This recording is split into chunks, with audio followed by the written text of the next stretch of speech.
¿Qué pasó, boxing fanaticos? This is Enter to do another boxing analysis. This analysis is between, post-fight analysis between Adrien, the problem Broner, problem solved Broner, versus Mikey, the sniper Garcia. The undefeated Mikey, the sniper Garcia.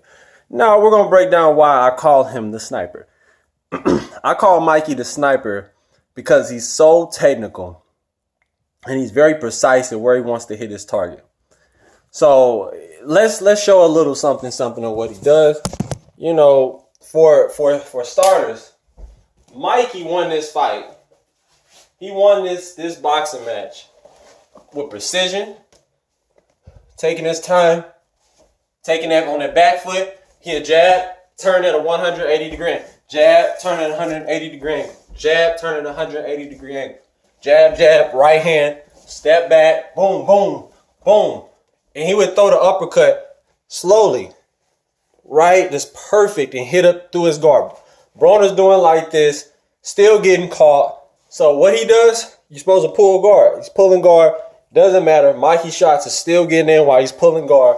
Broner trying to, You know, he had a little success at the end of the round. I gave him round 1 and I gave him round 9 and that was it. He was trying to knock him out from round 9 to round 12. Could not get it done. Adrien Broner, you're done. Just be a promoter from now on because you're doing all this and still getting caught. Mikey's jab was on full display tonight. I told you guys, whoever controls the jab and takes control of the ring, operates like a surgeon, will win the fight. And that's exactly what Mikey, the sniper Garcia, did. He took his time, very, very precise. And he landed his left hook was beautiful tonight. Beautiful left hook. Broner landed a couple check left hooks. But Mikey was the king of the left hook tonight. He put on pressure early to let him know he wasn't playing. You know what I'm saying? Get the judge's attention early. Because he's supposed to be the smaller guy. Broner looked like the smaller guy tonight. That's the truth. Let's break down all of this shit. And the thing is, you don't say the smaller guy to discredit him because I'm not saying that. I'm saying what it looked like in the ring. Broner was supposed to be the bigger guy. He said if he win, he's not going to get the credit. No, I'm giving Mikey the full credit the same way I would give Broner if he beat this top elite level boxer. Both are boxer punchers. Mikey not only out Midwest black fighted him, meaning there's supposed to be a myth that Midwest boxers and majority black boxers fight off the back foot, turning at angles, throwing check left hooks, using the jab effectively, just boxing effectively, basically. They call that a black style. And Mike is supposed to be the typical Mexican fighter that comes forward, very aggressive, but has some technical skill to go along with it with some good left hooks to the body. Not only did he bust that myth apart and burst it through the window of that myth, he made it a fact that no matter what race you are, if you study a certain style, like he studied Floyd Mayweather's style throughout his career, he looked like a little Sugar Ray Robinson in there too. I'm just keeping it real. Mikey was so technical tonight, man. He's always been technical, but tonight he turned it to a new level, a new gear. And Broner's done, this is his third loss on a top stage against a top champion, not a contender, top champion. I mean, in Sean Porter fight, he barely wanted to throw, got the knockdown. Woo-woo, who cares? You still got dominated, you lost. Mikey got dominated, you lost. Marcos Maidana got dominated for the most part, but you still lost. You maybe won 3 rounds out of 12. You came in, and then the knockdowns even fuck you up even more. But just keeping it real, man, I'm not dissing AB, but AB, man, you don't know how to go into plan B when you need to. About round 6, when you lost you lost 4 rounds to 1 going into round 6. Your corner was telling you gotta let your hands go. You letting this motherfucker beat you to the punch. You letting him counter punch you. He doing everything you supposed to be doing. Take control, because control is fun. Control is everything. If you do not control the action, the range, the timing, the pace, you will lose. You will lose. And he even had his hands down at one point. Let's show and tell. Let's show and tell. Let me show you how Mikey was. He was so comfortable in there. He's fighting like this. Out finessing you. Had his hands down super low and was throwing punches. So Mikey embarrassed embarrassed you tonight, bro. And you're done. You know, for you to represent Midwest boxers, man, it was embarrassing, bro. And you need to go back to the drawing board, figure out with your team. You're not going to make these millions no more. You'll be making six figures. It is what it is because you're 28, yeah, but it don't matter when you're not producing in the ring. We want to see action fights. I found it to be kind of boring. It wasn't that entertaining to me because I knew what Mikey can do. You know, I won my little $130 because the odds were so fucked up because you didn't handle your business in past fights. You were inconsistent in past fights. You could have been what Mayweather is. You could have been, this could have been on pay-per-view. If you would have handled your business and maybe only lost one fight, but you lost two. And it's the way that you lose the fights. If you get dominated and you're supposed to be the alpha male, the dominant guy, I'm AB, always balling, man. Always balling, AB. No, you're going to be always broke, always bitching. That's what's going to, well, that's what it's fucking going to be. You hear me? You heard? So I'm not going to go too much longer on the rant. Keys of victory was, you got to jab a lot, Adrien. Be first. Mikey was first. Land body shots. Worked Mikey's midsection early. It looked a little soft. To keep it real, it looked soft. His midsection looked very soft by fight night. You should have been landing body shot. You were scared to throw to the body, and that's the truth. I saw it. You were scared to throw to the body, my G. And Mikey wasn't. Mikey, man, Mikey, as soon as he had an opportunity, Mikey jabbing, looking beautiful with the jab, working it up and down, and then he would curve the left hook. Bop, bop. And sometimes he even get more lever. Take a little step back, boom, and dip his foot and twist his waist all the way through the left hook. And even the right hook. And he even did what Mayweather talks about. For orthodox fighters, you jab and throw the right hook. Jab, throw the right hook. Broner had no answer for the jab right hook combination. And Mikey won majority of those fights those rounds because Broner had no answer for certain combinations. And when he got him on the ropes, Mikey, boom, boom, boom, boom, boom, boom, boom, boom, boom, boom, boom, boom, boom. Just beautiful, man. So that proves to all you kids tonight, you don't talk shit. All you teenagers, aspiring boxers, you might be from an impoverished background, from the hood, from the body, or whatever. If you cannot back it up, don't talk shit.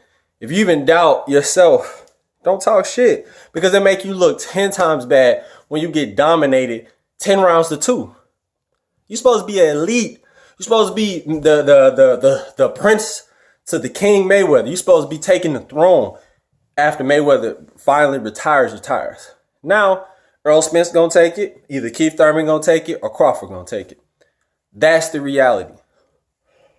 And if Charlo can beat Triple G or Canelo, he will take it. Because there's so many great divisions right now. There's so much firepower in each division. It's just so many good horses in the race. You know what I'm saying? So you guys tell me what you think in the comment section below. Round 2, Mikey dominated, landed a beautiful left hook, backing Broner up. Broner did not throw many punches. Oh, the biggest stat of the night. Mikey landed over 230-something punches tonight. Broner, your lowest count ever. 180 punches landed out of 12 rounds. 12 rounds, and that's all you can land? That means Mikey's head movement, he won the defensive battle. Head movement was beautiful. Beautiful. Head movement, defensive countering, parry. He parried a lot of Broner's jab. Broner was getting pissed. He was getting mad. And I thought Broner was going to start getting a little dirty, but he didn't. That's what he should have done, though. If you're losing, you got to go to plan B. And if plan B don't work, plan C. And, hey, go low a little bit. Do it. Yeah, this is a do or die fight to me. For him, he think, oh, I'm going to still make, he was cocky at the end. I'm still going to make my millions. If I was to fight tomorrow, y'all still going to come see me. Nigga, what? The fuck out of here. You done. You got to reprove. You got to start from motherfucking scraps, my nigga, because you can't beat none of these 140 champions right now. You can't beat none of these dudes. You probably can't even fuck with Jorge Linares at this point. That's how bad it's getting. I know you fucked him up in sparring, but I don't think you can fuck with him in the ring with 8-ounce gloves. You can't fuck with Terrence Crawford, Earl Spence, Keith Thurman. You definitely don't want to see Sean Porter again. So, I mean, you got to come back. The only way I can believe that you're serious is if you get like 3 knockouts in a row against people who are top contenders. And I'm talking about young guys, not no old guys, young guys who are confident and, you know, rebuild yourself from there. I know Al Heyman probably has a great plan to use for the rest of your career for the second half. The way that you fight and the amount of punches that you've been getting hit with, you're not even going to be able to last until you're 40 or 45 or not even 35. You might end up retiring at 33 because you're taking so many punches and you're not being consistent throughout the rounds with your defense. In your earlier fights, I don't know if it was your opponents being scared of your speed and your agility and your quickness and your athleticism, but they didn't throw back as often or as much because most of the time you were the one being first. You were the one showing that I'm dominant. This is my ring. I'm going to control this motherfucker. I am the ring general in here. And that's how I box. That's how everybody should box. This is a dangerous sport. You see what happened to Pritchard Colon. You see what happened to all these motherfuckers, man. Like that was my guy, you know what I'm saying? That's still my brother. You feel me? Like that's my hermano all day. But I'm letting you know right now, boxing is about the art of control, control, control. It's about jabbing to control your opponent, using counter punches to control your opponent, showing your dominance with angles and footwork, and range. Once you find your range, you should be shooting punches. Every time Broner had a good range, he was not throwing and firing punches like he should have. So I gotta say, man, it's over for him until he can show me otherwise. It's game over for Adrien Broner. You guys tell me what you think in the comment section below. Don't forget to like, rate, comment, and subscribe. What is next for Adrien Broner? You know, we're gonna go ahead and look at the standings real quick because I'm about to watch the post press conference. I'm about to watch that post press conference on Showtime. I believe Showtime gonna have it on their channel. Let's see, on YouTube. I just wanted to show you guys the top 10 people at 140 because, like I said, at this point, it's my guy right here too. Support. I got like 5 of these shirts. Joseph Landeros Boxing, Team Landeros. It's the new superstar right here. He's gonna be a champion before the age of 18. He's only 15 years old. Well, he's 16 now. Before the age of 18. Look out for him. He's already 9-0 with 9 knockouts. Here we go. He's a beast, man. Great technical skills. Serious in there, man. Serious. All right, let's go to it. Let's go to the ringtv.com. See here, Ring TV. Yeah, but like I said, man, it's just crazy, man. Yeah, so many people getting angry. Talking, I betted on him. And that's what happens. When you bet on somebody, you're taking a risk. Nothing is for certain, my people. Like, you got to know what you're doing when you're taking these risks. You know, too many people on this race shit or using emotion and all that. Shit, man, use your motherfucking intelligence. Intelligence should come first. Your common sense, your conscious mind should come first. Oh, man, I just think he can beat Garcia because Garcia is Mexican. He probably going to fight like a Mexican. What kind of statement is that? That's fucking retarded. Garcia has shown that he's the most consistent fighter in boxing. He's one of the most consistent fighters in boxing. And look at that. Look what they already got up there. I know you guys can see that. Look at that shit. Embarrassing. You know Doug Fisher gonna drag him. He don't like Broner no way. Look at that shit. So here we go. We going to it. Before I leave here, it's about a 15-minute video. You know I usually don't do that long of videos, but in Garcia, give him his credit, man. He was trying to knock Broner out, taking risks, and that's what it's all about, man. The top level, you know, he's very old school in that way. If he sees openings, he's going to take that risk. Let's see here. Here we go. Ratings. Here we go. Ratings. All right. I'm going to have this focused on here. You guys tell me what you see. Tell me what you see at 140. This is where he said he's going to campaign at. His ass needs to go back to 135. He can't even handle these 140 pounders. Look at that. Look at that man right there. Look at that beast from the Midwest. From the Midwest, from Nebraska. Omaha, that is. The champ. Victor Postol would beat Broner. Indongo could beat Broner at this point. Orozco would be a good fight. But I even think with the power, look at that, 17 knockouts. Young kid from Kansas City. Beast. Regis Bogre, 20, 17. He could do it. Adrien Granados almost did it. He didn't dominate Adrien Granados. This Russian guy. I mean, see, look at all these people he got to face. If he is going to face, he got to face somebody in the top 10. There's no more cherry picking around. You feel me? There's no more cherry picking around. Al Haymon got to give him these type of tests.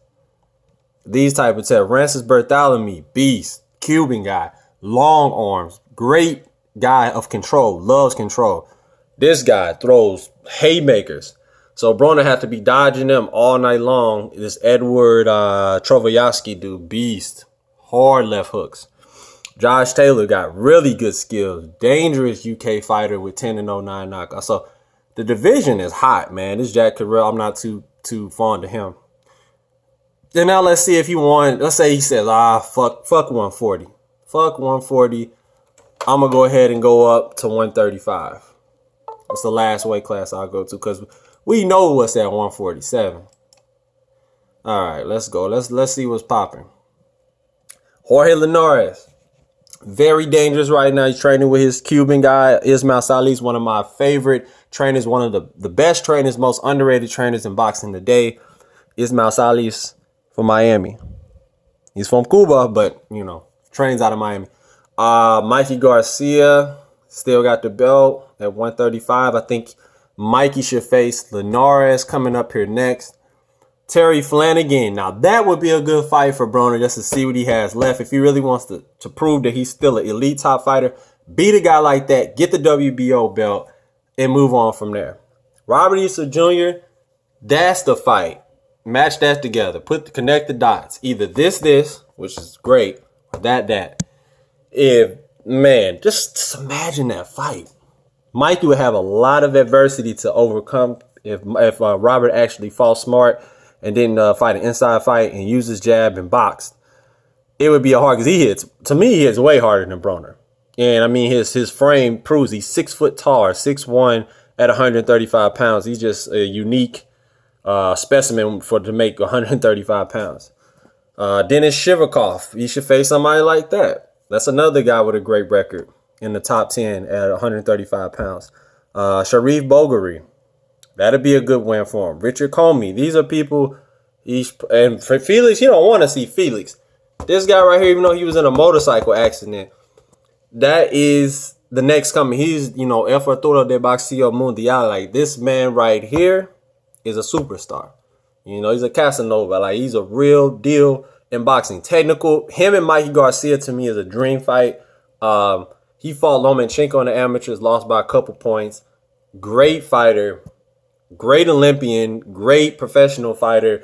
Just look up his highlights. He has some of the best technical knockouts you will see. Very similar to a Mikey Garcia. So that would be a tactical match. And I love great, skillful, tactical fighters that are boxer punchers that have velocity and speed and power with their shots. Beltran versus Broner. If you want to see if you could beat a veteran, so-called gatekeeper, that's the matchup that's probably going to happen next. Anthony Corolla, be a good fight for Broner. Denan Latishinin, hey, let's see if you can do the same thing that Mikey did. But anyway, that's the end. Because, like I said, we know at 147, oh my goodness, let's look at it anyway. I'm going to do it anyway. I'm going to hurt everybody's feelings that think Broner can come back. It's vacant right now, but Keith Thurman, Earl Spence, Sean Porter, Kell Brook, Danny Garcia, Lamont Peterson, Lucas Matisse, Jeff Horn. I think Jeff Horn could beat Broner at this point. Jesse Vargas versus Broner be a good competitive fight.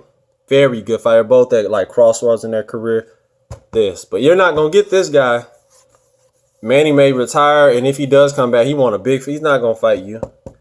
You talking about, I'm going to get the money. I want that money fight. Yeah, you thinking about dollars. Shit. The way you perform tonight, I think Manny could beat you. That's just being real. But anyway, Get back to you with more boxing news, analysis, and updates. Like I said, don't forget to like, rate, comment, and subscribe. I get back to you more boxing news, analysis, and updates, my people. Peace. And Mikey, you did it. Grand Campeon. You did it, man. You did it. You shocked the boxing world. You know, for me, I knew you could beat him because you had the skills to do so. You had the patience. So, congratulations to you. Saludos. Take my hat off to you, man. Peace.